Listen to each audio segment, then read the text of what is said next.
सोलापूर महानगरपालिकेचे माजी उपमहापौर राजेंद्र कलंत्री आणि एमआयएम पक्षाचे माजी गटनेते रियाज खरादी यांनी आज राष्ट्रवादी काँग्रेस पक्षात जाहीर प्रवेश केला।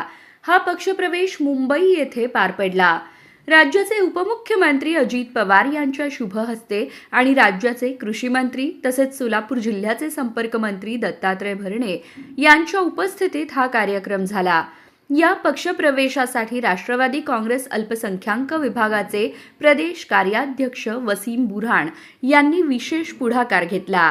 राजेंद्र कलंत्री हे सोलापूर शहरातील परिचित आणि अनुभवी राजकीय व्यक्तिमत्व असून त्यांनी उपमहापौर पदाच्या काळात अनेक विकास कामात सक्रिय भूमिका बजावली आहे। तर रियाज खरादी हे एमआयएम पक्षाचे सोलापूर महानगरपालिकेतील गटनेते म्हणून कार्यरत होते। त्यांच्या सामाजिक आणि राजकीय कामाची शहरात वेगळी ओळख आहे। या दोन्ही नेत्यांच्या राष्ट्रवादी काँग्रेसमधील प्रवेशामुळे सोलापूर शहराच्या राजकारणात नव्या समीकरणांची चर्चा सुरू झाली आहे।